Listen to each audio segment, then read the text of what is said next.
사도신경으로 우리의 신앙을 고백합니다. 나는 전능하신 아버지 하나님 전지의 창조주를 믿습니다. 나는 그의 유일하신 아들 우리 주 예수 그리스도를 믿습니다.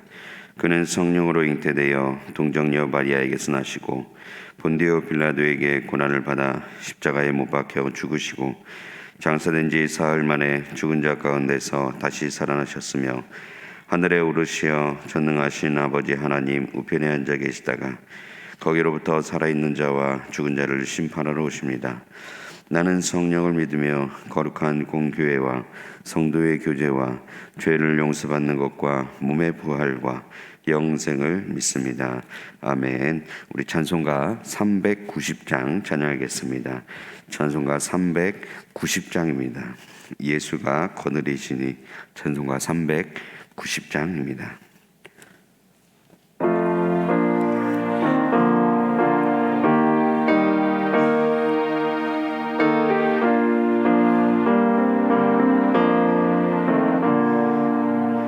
예수가 거느리시니 즐겁고 평안하구나.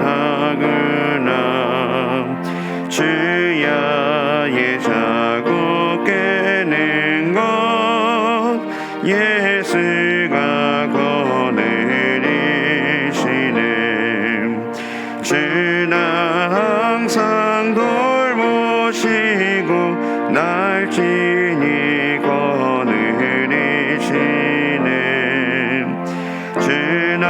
항상 돌보시고 날 지니 거느리시네. 때때로 괴로움 당하면 때때로 기쁨 누리네. 풍파 중에 지키시고 평안히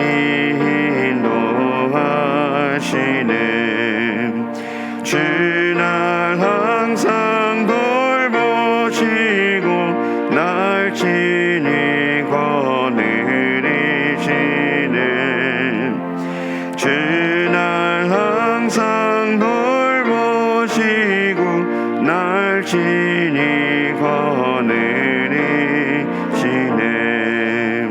내 주의 손을 붙잡고 전능에 올라가겠네. 괴로우나 즐거우나 예수가 거느리시네. 주는 항상 돌보시고 날 지니 거느리시네. 주는 항상 돌보시고 날 지니 거느리시네. 이 세상이 변할 때에 마귀의 권세 이기네. 전국에 가는 그 길로 예수가 거느리시네. 주는 항상 돌보시고 날 지니 거느리시네. 주는 항상 돌보시고 날 지니 거느리시네.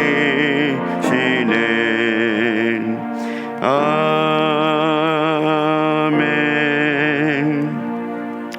오늘 우리에게 주신 하나님 말씀 창세기 47장 13절에서 22절까지 말씀입니다.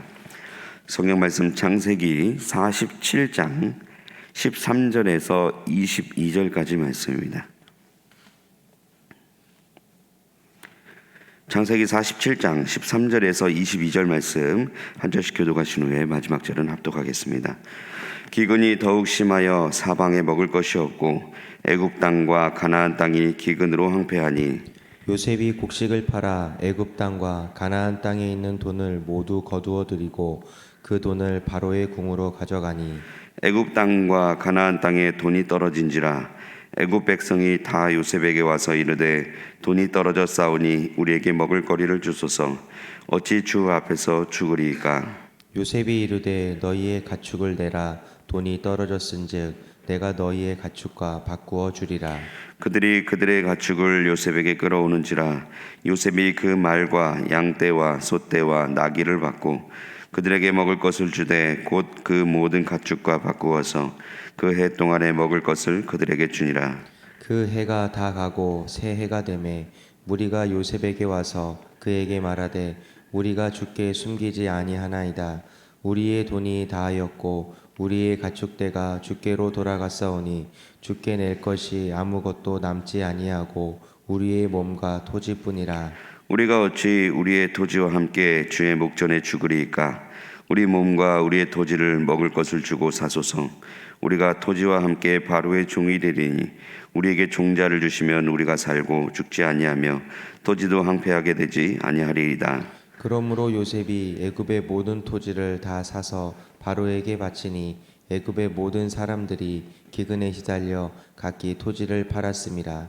땅이 바로의 소유가 되니라.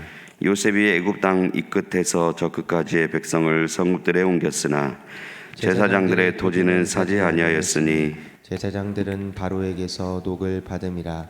바로가 주는 녹을 먹음으로 그들이 토지를 팔지 않음이었더라. 아멘. 기도하겠습니다. 좋으신 아버지 하나님, 은혜를 감사합니다.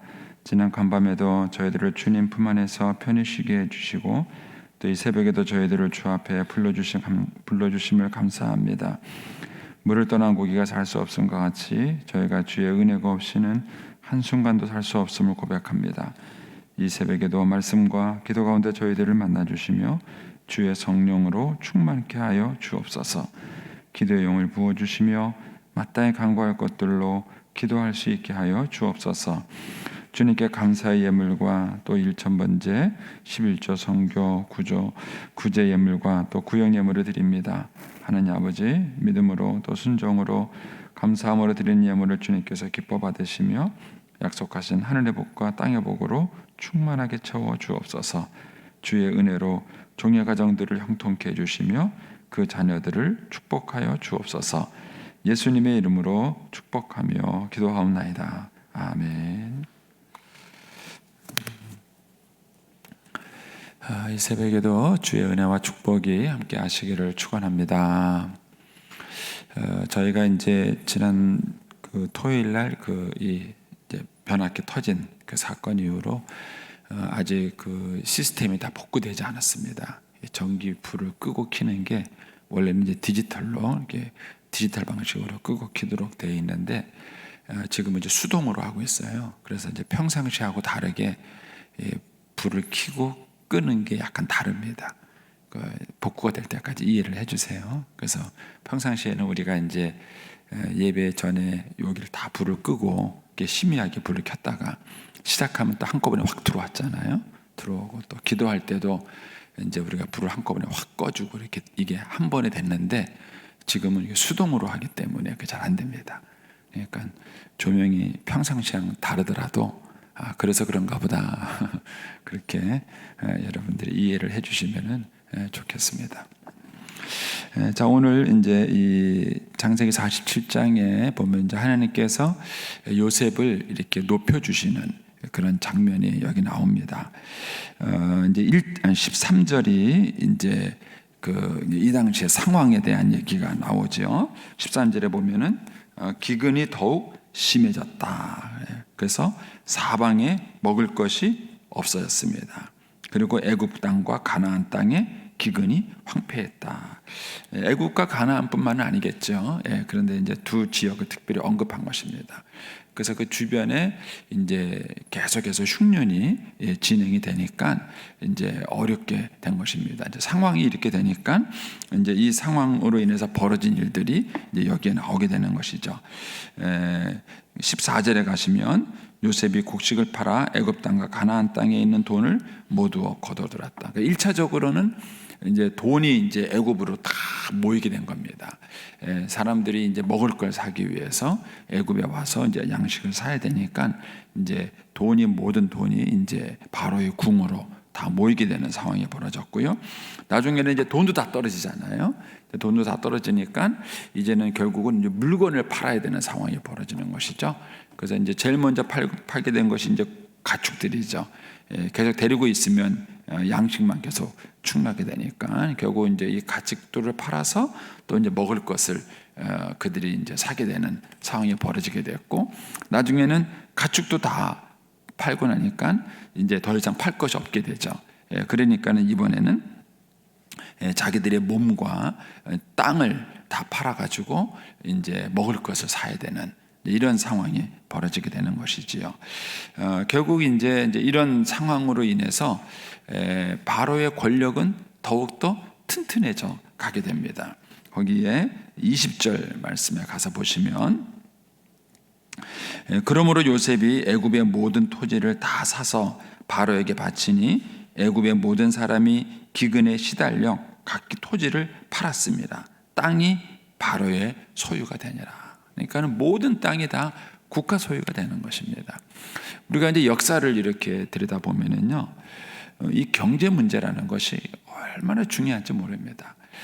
옛날 왕권이 있던 시대든 뭐 민주화가 있던 시대든 최근에는 공산주의가 있던 시대든 간에 경제 문제가 무너지면 다 무너지는 거예요. 공산주의가 왜 무너졌습니까? 결국은 그 공산주의가 경제를 살리지 못한 거예요. 그게 공산주의가 민주주의보다 훨씬 더 경제를 잘 살릴 거라고 생각했는데 결과적으로는 그렇지 못한 것이죠.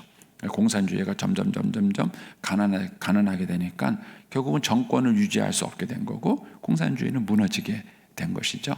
중국이 공산주의를 계속 이제 유지할 수 있게 된 것은 중간에 뭐예요? 경제 정책을 바꾼 것이죠. 자본주의 형태의 경제 중개. 정치는 공산주의를 취하고 그 경제는 자본주의 경제를 취하는 형태로 바꾸면서 이제 중국이 경제적으로 많이 부강해지니까 그 정치적인 형태 공산주의를 계속 유지하는 것이지요. 이제 왕권이 있던 시대도 마찬가지입니다. 유럽 같은 데 보면은 이제 왕권이 세워졌다 망해졌다가 막 이런 역사들이 많이 있게 되는데 결국은 돈 문제예요. 돈이 이제 여유가 있으면 그 왕권이 결국 늘어나게 되는 것이고요. 그게 이제 무너지게 되면 왕권이 끝나게 되는 것이죠. 이제 영국이나 이제 스페인, 포르투갈 이런 나라들이 이제 왕성했던 것은 그들이 많은 식민지를 가졌기 때문입니다. 유럽이 엄청난 식민지를 가져서 식민지로부터 부를 착취하고 온 것이죠. 그래서 오늘날 그 유럽에 있는 어마어마한 성당은 돈이 없으면 짓지 못하는 거예요. 돈이 있기 때문에 그 어마어마한 성당을 진 것이고, 결국 그 돈이라는 것은 그들이 식민지 정책을 통해서 이런 동남아나 뭐 남미나 이런 데서 결국 그 착취해 온 그 돈을 가지고 결국은 그런 화려한 예배당을 지을 수 이제 있었던 것입니다. 그러니까 이 돈 문제라는 것이 얼마나 중요한지 모르는 것입니다. 결국은 이제 하나님은 이 사건을 통해서 요셉이라는 사람을 이렇게 확 그렇게 세워주게 된 것이죠. 처음에 이제 요셉 때문에 7년 풍년이 계속 오실 때만 해도 사람은 그게 실감을 못했을 것입니다. 그러나 이제 7년 흉년이 계속 오게 되니까 이제 주변에 있는 사람들은 다 넘어지는 것이죠. 이제 그런 상황에서 이제 애굽이라는 나라는 점점점 이 부강을 하게 되니까 당연히 그 요셉의 권세가 점점 높아지게 되는 그런 상황입니다. 이제 그런 상황에 절묘하게 하나님께서 요셉의 가족들을 이제 애굽에 와서 정착을 할 수 있도록 이렇게 만들어준 내용이 이제 오늘 본문의 말씀입니다. 여기서 이제 우리가 하나 이제 원리를 배우는 게 그거예요. 자녀들을 성공시키는 것이 뭘까 하는 것입니다. 우리가 우리의 자녀들을 성공시키는 것이 뭘까? 우리는 자꾸 사람과 싸우게 하려고 그래요. 사람과 싸우고 사람과 경쟁을 시키고 그 사람과 싸워서 경쟁해서 이기는 것이 이기는 거라고 생각합니다. 근데 요셉은 사람하고 싸우질 않았어요.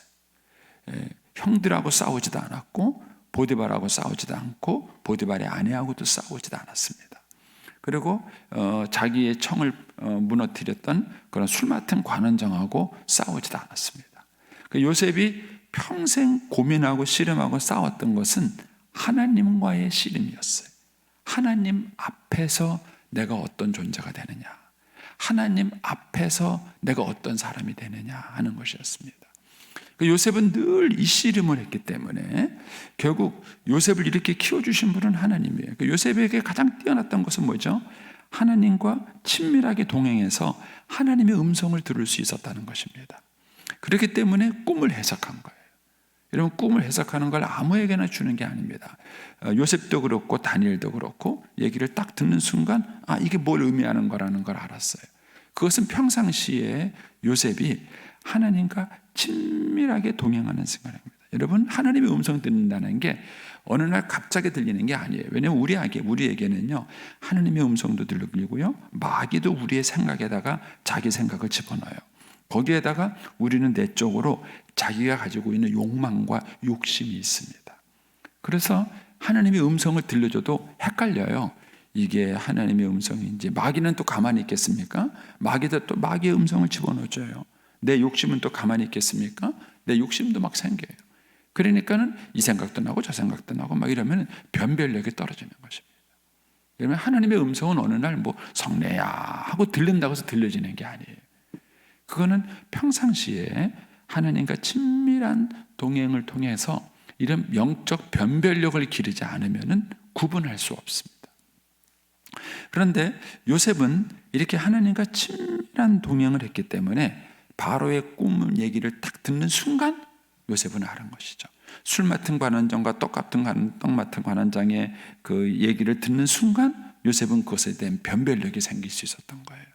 결국 요셉을 요셉으로 만들 수 있었던 것은 뭐냐면은 요셉이 하나님과 친밀하게 동행하고 하나님의 음성을 들을 수 있는 그런 영적 분별력이 요셉에게 있었다는 것입니다. 뿐만 아니라 요셉은 하나님 앞에서 씨름을 했기 때문에 사람하고 관계를 맺는 데 있어서의 연단을 받았어요. 형들에게 배신당했죠. 그리고 보디발의 아내에게 배신당했죠. 그리고 이제 술 맡은 관원장에게 배신당했죠. 여러분, 사람들이 직장에 가서 실패하는 것은 실력 때문이 아니에요. 하버드 대학에서 실제 연구를 했는데 입사할 때는 하버드 대학의 실력으로 입사를 해요. 그런데 그 회사에서 성공하는 것은 인간관계. 과장하고 도대체 마음이 안 맞다. 부장하고 안 맞다. 이 동료하고 도대체 마음이 안 맞는다. 그런 거예요. 그리고 결국 그 사람이 리더가 돼도 결국은 뭐예요? 사람들을 어떻게 관리하고 끌어내서 그 사람들을 이끌어갈 수 있느냐 하는 거예요. 여러분, 우리나라도 보지만은 정치한다는 게 얼마나 어렵겠습니까? 더구나 요셉은 굴러온 돌 아닙니까? 어서 그냥 굴러온 돌에 와가지고 어느 날 바로의 청해를 받아가지고 권력 2인자가 됐습니다. 그걸 사람들이 가만히 두고 보겠습니까? 그리고 그 사이에서 일어나는 엄청난 인간관계의 갈등이 얼마나 많겠습니까? 그런데 요셉은 하나님 앞에서 살았기 때문에 그런 모든 부분에 대한 연단을 받았습니다. 대표적인 것이 형들을 용서하는 장면이 형들이 용서하는 장면이 나오시죠. 저는 이제 개인적으로 저희 어머니 마음 때문에 갈등을 참 많이 겪었어요. 그래서 정말 하나님께 기도도 많이 했고 정말 어머님과 좀 허심탄회하고 대화하고 싶었는데 하여튼 대화가 안 돼요. 대화가 안 돼요. 뭐 그냥 오로지 자기 논리만 있고 오로지 자기 생각만 있고요. 뭐 어떻게 그렇게 얘기를 그렇게 막 바꾸고 변조시키고 얘기하시는지 정말 답답할 때가 한두 번이 아닙니다. 그래서 늘 하나님께 기도했는데 하나님이 끝까지 응답을 안 해주셨어요. 끝까지 응답. 그런데 제가 이제 나중에 나이가 들어서 깨달은 게 있습니다. 하나님은 저희 어머님을 바꾸실 마음이 없었어요. 저를 훈련시켰어요. 저를 목회하다 보니까는요, 우리 어머님 버금가는 분들이 많아요. 네, 많습니다. 여러분, 교회는요 누구든지 오는 곳이에요. 세상 모임하고 다릅니다. 세상에는요 동창회, 개모임, 무슨 모임이 규정이 될 때는요 반드시 기준이 있고 턱이 있어요. 그래서 그 기준에 부합되지 않으면 그 모임에 못 들어갑니다. 근데 교회는요 무슨 기준이 있습니까? 아무 기준도 없어요. 누구든지 올 수 있어요. 그러니까 여러분, 교회만큼 별난 사람들이 많이 모이는 곳이 없어요. 교회만큼 별난 사람들이 많이 모이는 곳이 없어요. 그리고 또 무슨 일이 있으면 또 다 사랑으로 해야 돼요. 뭘 좀 옳게 하려고 그러면은요, 교회가 이러냐고 사랑이 없다고 그래요. 세상에 어떻게 하라는 얘기인지 모르겠어요. 그래서 저는 개인적으로 참 감사한 게, 어머님을 통해서 연단 받은 게 너무 감사해요. 어머님을 통해서 제가 연단 받은 것이, 제가 목회하면서 교인들하고 대할 수 있도록 하나님께서 저를 훈련시켜 주셨어요. 여러분, 하나님은 요셉을 그런저런 방법으로 연단시킨 것입니다. 그래서 그가 애굽의 총리가 되었을 때에 그 복잡한 인간관계를 그가 해결해낸 것입니다. 뿐만 아니라 경영 능력도 탁월한 것입니다. 여러분, 이 7년 동안 풍년이 오고 7년 동안 흉년이 온다는 얘기를 바로와 모세만 알았겠습니까? 아니죠. 정권에 관련된 사람들은요, 그 소문 다 듣기 마련입니다. 어디에 땅 개발 안 되더라, 어디에 규제를 푼다더라, 뭐 이러면은요, 그 소문이 온갖 게 다 퍼져갖고 사람들은 거기 땅 사고 투기하고 그렇게 하는 거예요. 그런데 이 시대도 마찬가지죠. 바로하고 모세와 있었던 요셉하고 있었던 이 이야기를 사람들은 다 알았어요. 그런데 어떤 사람은 안 믿었을 거예요. 뭐 7년 풍년 뭐 그런가 보다 뭐 이렇게 생각했어요. 아마 그 사람들은 개인적으로 아무 준비를 하지 않았을 거예요. 개인적으로. 결국은 이 위기 때 왔을 때에 이 귀족들 가운데도 땅 팔고 몸 팔아야 되는 사람들이 생겼을 것입니다. 근데 그 중에 어떤 사람들은 요셉의 말을 신뢰했을 거예요. 요셉의 말을 신뢰해서, 야, 계속 이게 풍년이 오는 거 보니까 이게 심상치 않다. 요셉의 말이 맞을지도 모르겠다. 이래가지고 또 준비한 사람도 있을 거예요. 근데 그 준비한 사람 가운데는 또 7년 동안 흉년이 올 거라고 생각해서 정확하게 계산해서 준비한 사람이 있을 거고, 어떤 사람은 그냥 대충 준비한 사람도 있을 거예요. 결국은 이 바로의 궁에 있는 그런 귀족들 가운데서도요, 이 7년 흉년을 견뎌낼 수 있는 사람들이 그렇게 많지 않았을 거라는 생각이 들어요. 결국 그 사람들은 이 요셉의 얘기를 제대로 듣지 않았거나 잘 준비하지 못했거나 그런 상황들이 벌어지니까 귀한 정보를 받은 거죠. 7년 동안 풍년이 오고 7년 동안 흉년이 올 거. 그 흉년이 얼마나 큰지 앞에 있는 풍년을 기억하지 못할 만큼 큰 흉년이 올 것이다. 이런 정보를 가졌다 할지라도 그 정보에 대해서 준비할 수 있는 지혜가 떨어지면은요, 결국은 대처를 못하는 것이죠. 요셉은 이런 모든 상황에 준비가 된 것입니다. 그래서 흉년이 길어지면 길어질수록 이 요셉의 권력은 점점 세지는 거예요. 결국 누구를 높이고 낮추느냐 하는 문제는요, 하나님 손에 달린 겁니다. 여러분, 절대로 사람하고 싸우지 마세요. 그 사람하고 싸워서 그 사람이 내 출세를 가로막는 게 아니에요. 근데 우리는 자꾸 사람하고 싸우는 거예요. 저 사람이 내 출세를 가로막고, 저 사람이 뒤에서 나를 자꾸 욕하고 다니고, 나를 비난하고 다니고, 나를 자꾸 흠잡아서 저 사람 때문에 내 길이 막히고 이러는 것처럼 여러분 느껴지지만 사탄의 속임수입니다. 저와 여러분을 높이고 낮추시는 분은 절대적으로 하나님 손에 있다. 이 모든 환경을 만드신 분도 하나님이시고, 이 모든 것들 가운데 지혜를 주시는 분도 하나님이시다 하는 사실입니다. 따라서 저와 여러분이 우리의 자녀들을 키울 때 하나님 앞에 씨름하는 법을 자꾸 가르쳐요. 자꾸 사람들과 경쟁하고 사람들과 씨름하는 법을 가르치지 마시고 하나님 앞에서 살아가는 법을 가르쳐야 그 아이가 결국 궁극적으로 이 세상에서 성공하는 사람이 될 수 있다 하는 것입니다. 이제 또 하나 이제 여기서 이제 우리가 묵상해 보는 것이 뭐냐면은 바로라는 인물이에요. 이 결국 이 바로는 요셉 한 명 잘 쓴 거예요. 요셉 한 명을 잘 쓴 덕분에 뭐예요? 이 어마어마한 축복을 지금 누리게 된 것입니다. 생각해 보세요. 만약에 이 그 풍년과 흉년이 왔을 때 이걸 잘 견디지 못했으면 바로의 정권도 무너지는 거예요. 뭐 왕권이고 뭐고 백성이 배고픈데 뭐가 살아남겠습니까? 아무것도 없는 거예요. 그런데 이 요셉이 이거를 잘 준비해 가지고 흉년이 들어서 주변 나라들은 다 허덕이는데 이 애굽은 더 강한 나라가 된 거예요. 견고한 나라가 된 것입니다. 그렇게 된 것이 뭐냐면은 이 바로가 요셉을 알아봤기 때문입니다. 요셉을 알아봤기 때문에. 그래서 저와 여러분에게도 이런 눈이 필요해요. 하나님이 귀하게 보는 사람을 볼 수 있는 눈, 이게 필요해요. 이걸 알아본 사람이 또 보디발이었죠. 근데 보디발은 그렇게 해서 이제 한때 조금 잘 하는가 싶었더니만 결국 자기 아내 때문에 결국 이제 요셉을 잃어버리게 된 것입니다.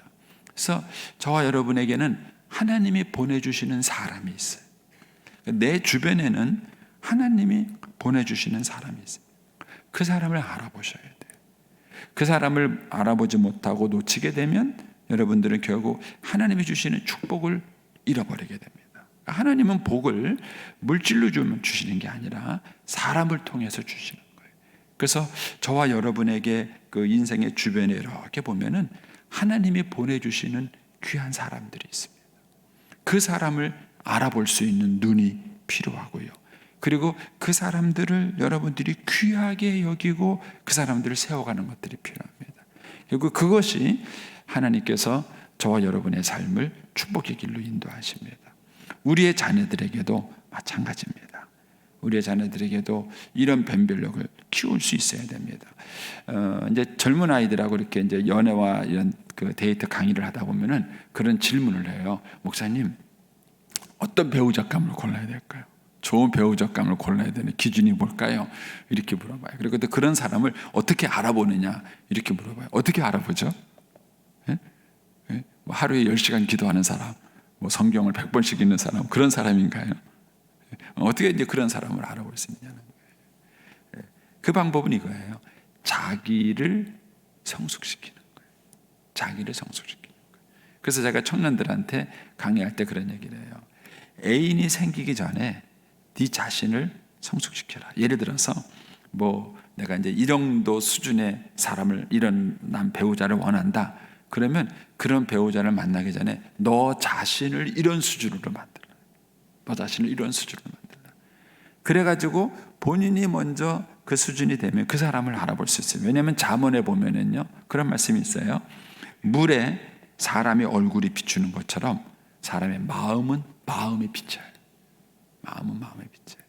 사람들은 딱 자기만한 수준을 만나게 돼 있습니다. 아닌가요? 딱 사람은 자기만한 수준을 만나게 돼 있어요.